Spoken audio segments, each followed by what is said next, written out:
Hi, everyone. Thank you for joining Parkinson Voice Project for today's online Speak Out Home practice session. My name is Samantha Ellendery. I'm a speech language pathologist and the founder of Parkinson Voice Project. I'm here to help you establish and maintain a consistent Speak Out home practice routine. I want you doing your Speak Out exercises every single day and also working one-on-one with a Speak Out provider. That is a licensed speech language pathologist who has completed Speak Out training through Parkinson Voice Project. Today's topic is all about teachers.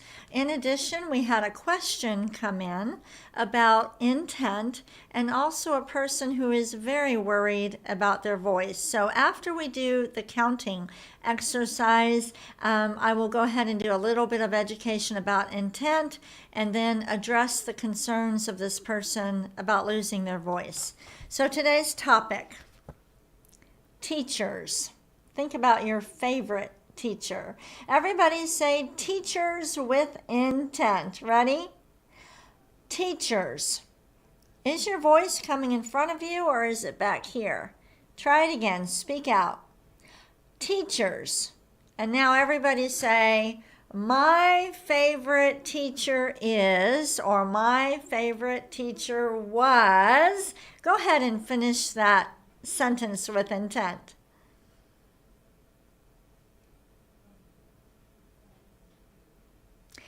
One of my favorite teachers was Ellen Schull. She was my freshman high school English teacher. So, all right, let's all take a sip of water with intent. I'm using this mug that one of you gave to me. Thank you so much.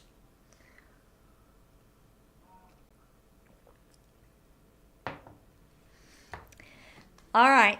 First Speak Out exercise, the warm-up. We're going to lift our voices and project them forward. Ready?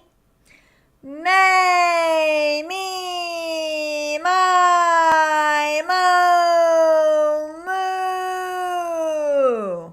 Exaggerate. Use lots of intent. Ready? May, me, my, mo, moo. Let's do it again. May, me, my, mo, moo. Again. May, me, my, mo, moo. Are you connecting the sounds? Make sure you're not doing may, me, my, and make sure that you don't sound like you're chanting. So it shouldn't be may, me, my. We don't want that. We're trying to get the vocal folds to move so that you'll have better expression. You'll have more color in your voice. So lift your voice and speak out. Ready? May, me, my, mo, moo. Good. We're done with the warm-up. Let's take a sip of water with intent. So I'm noticing with this mug that I haven't used before, and I'm just going to point this out, okay? The lip of this mug is a lot thicker than this one that I normally use, which is very thin. And, I was born with a cleft palate, so my mouth is a little bit funny. And so I actually have a harder time drinking out of a cup that has a thicker lid. I have to use extra intent, otherwise I might spill it. So really think about that. If you are having trouble at home, look at the shape of the lip, how thick it is. And you may be able to find a cup, a glass or so that makes it easier for you to drink without spilling it on you. This was a good opportunity to look at that. That's a way that we can compensate and make things easier. So improving swallowing is about doing the exercises, but also compensating, looking at the utensils or the cups, the dishes that you're using to make things easier. All right, let's move on to speak out exercise number 2, the ahs. Deliberately open your mouth wide and speak out. Ready? Ah.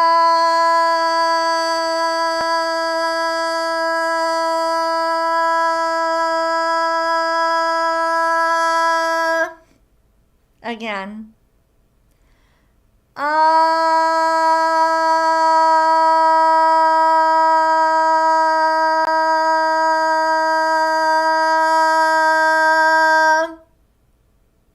Try to make the sound consistent. Do it again.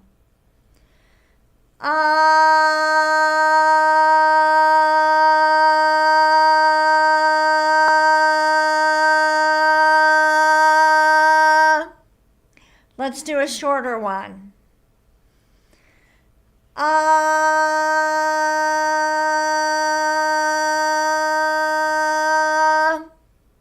And one more.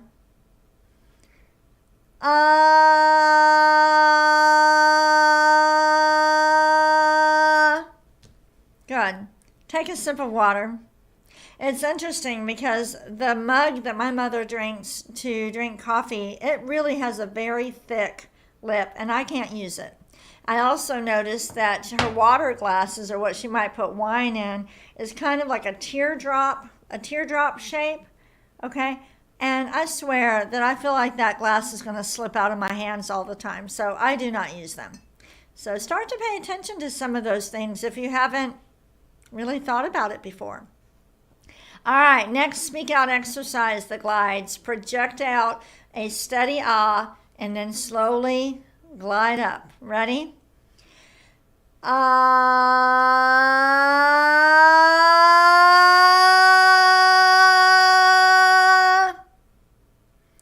Ah.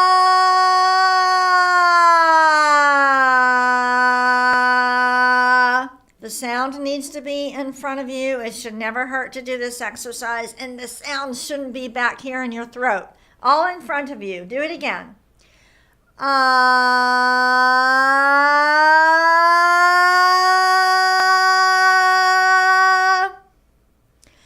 Ah.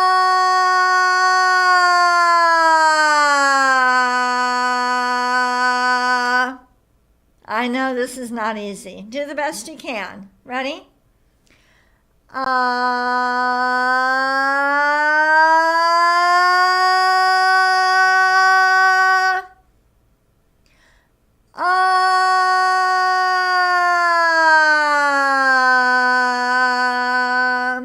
Maybe your glide sounds good at first, but the more you glide, it starts to go to the back of your throat. Just do a short glide until your muscles get stronger. So let's do a short one. It might be like this. Try it. Again. Let's try to go all the way now.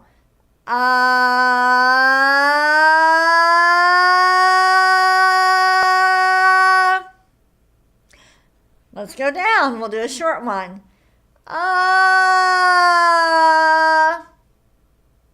Again, start high.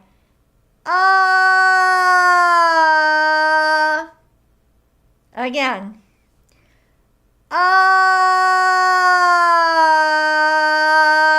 And now all the way. Start high.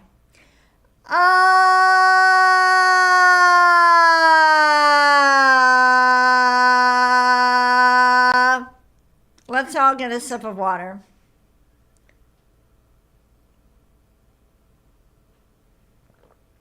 So what I just did, that little technique of doing smaller ones, those are the types of things that you'll work on one-on-one with your Speak Out provider. We're going to move on to the counting now. I want you to lift every number, speak out. Ready? 1, 2, 3, 4, 5, 6, 7, 8, 9, 10, 11, 12, 13, 14, 15, 16. We're lifting. We're not doing 1, 2. We don't want it to be like that, and we don't want it to be like a chant. 1, 2, 3. We don't want that. We're trying to get the vocal folds to move, okay? And so we can have a colorful voice. Let's do it again. 1, 2, 3, 4, 5, 6, 7, 8, 9, 10, 11, 12, 13, 14, 15, 16. Let's do it again. We're going to stretch out the vowels a little bit. Take a breath whenever you need to. Don't think about the breath. Just tell yourself, I have to project my voice forward. Ready? 1, 2, 3, 4, 5, 6, 7, 8, 9, 10, 11, 12, 13, 14, 15, 16. Good job. Take a sip of water.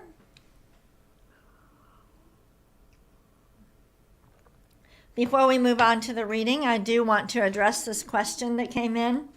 And if you have any questions, you can email intent@parkinsonvoiceproject.org. Here's the question.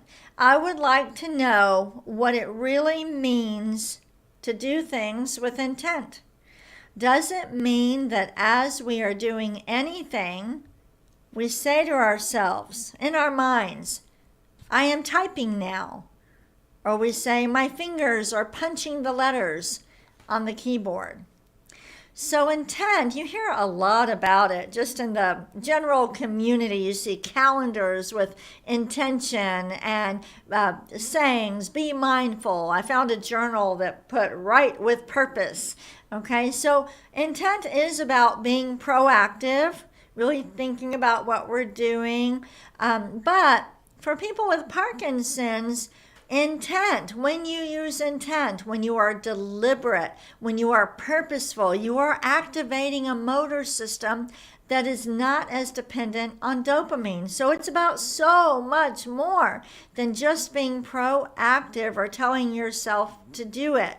You really have to concentrate. Yes, you are telling yourself to do it, okay?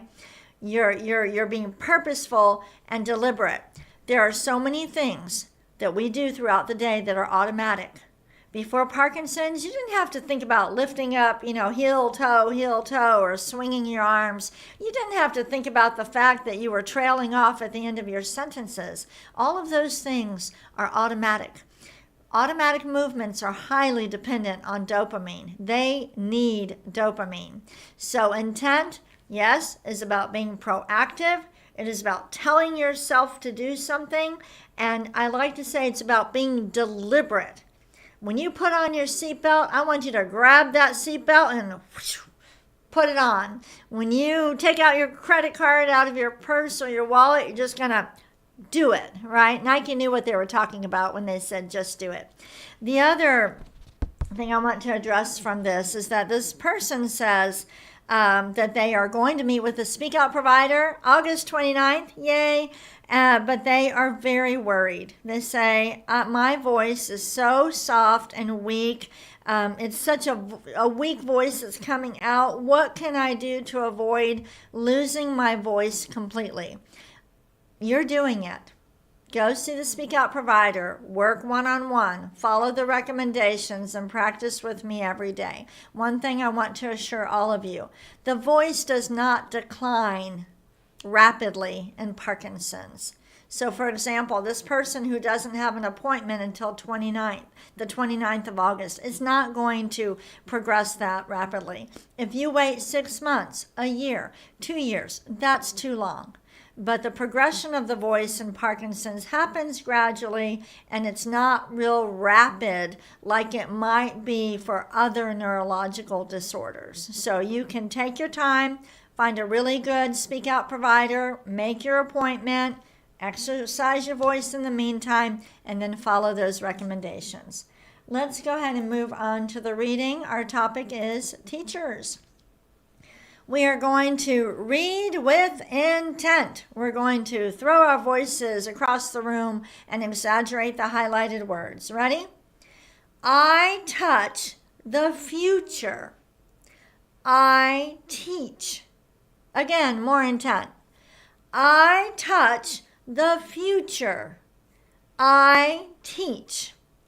Next one. Teachers can change lives with the right mix of chalk and challenges. Read it again, more intent. Teachers can change lives with the right mix of chalk and challenges. Next. I am not a teacher, but an awakener. Say every syllable with intent. Do it again.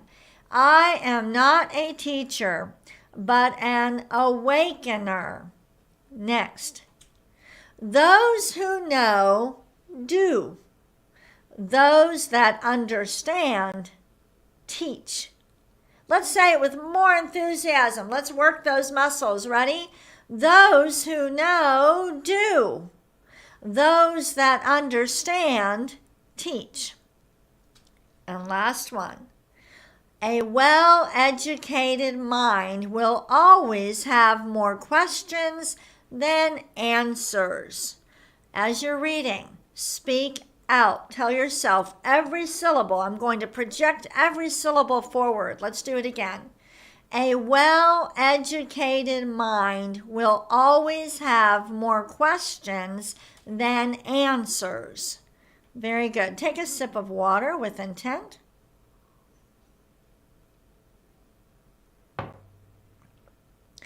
I want you to name 3 items in each category. The first category, qualities of a good teacher.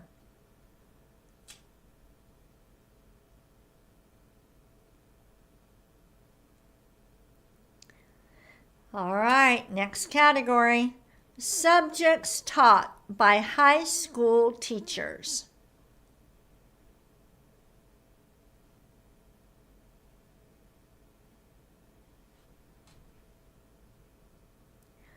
All right, teachers who influenced you. Think of 3 of them. It could be teachers or a coach. Go ahead, say who they are with intent.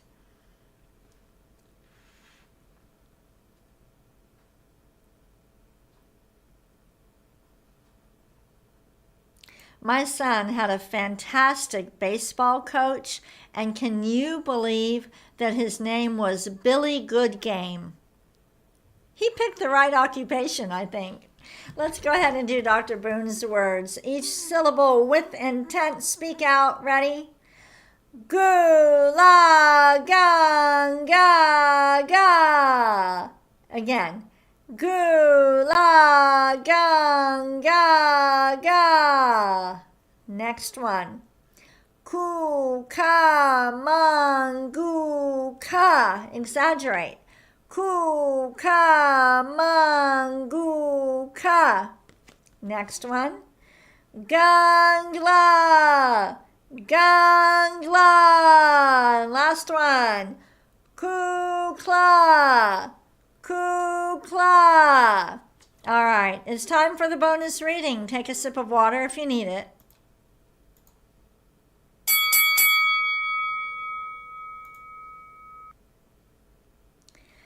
We're reading with intent. If you're new to these sessions, the bonus reading is more challenging because we're not stopping after each sentence. We're going to keep reading, Keep coordinating our speech and our breathing and how all the muscles are working together. Here we go with intent.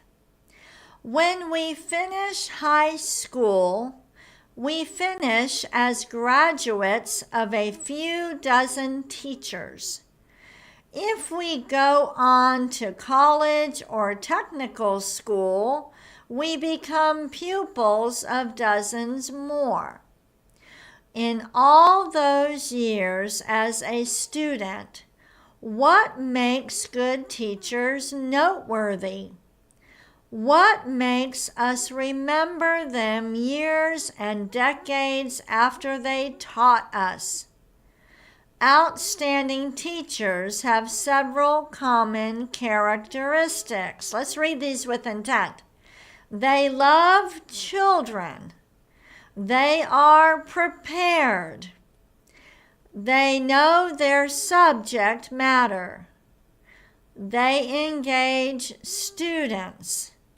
They challenge their students. They teach lifelong lessons. They have excellent communication skills. Take today's reading material. Take what you learned during the session and practice, practice, practice. I especially like when my patients take the bonus reading and they read it 3 times. And they read it 3 times, each time trying to get better and better, good, better, best. The first time, you become familiar with the words. Then you use more intent. And the last time, it's like you're giving a speech to a whole crowd of people. Thank you for joining me today. Thank you to all of our teachers. Hopefully, I'm going to go in and look at the chat. I can't see it while I'm conducting this session, but hopefully those of you who are teachers did chat and tell us. And if you haven't yet, you can still do that. So thank you to all the teachers. You'll have a wonderful day and use intent all day long, from now on, forever. Bye-bye.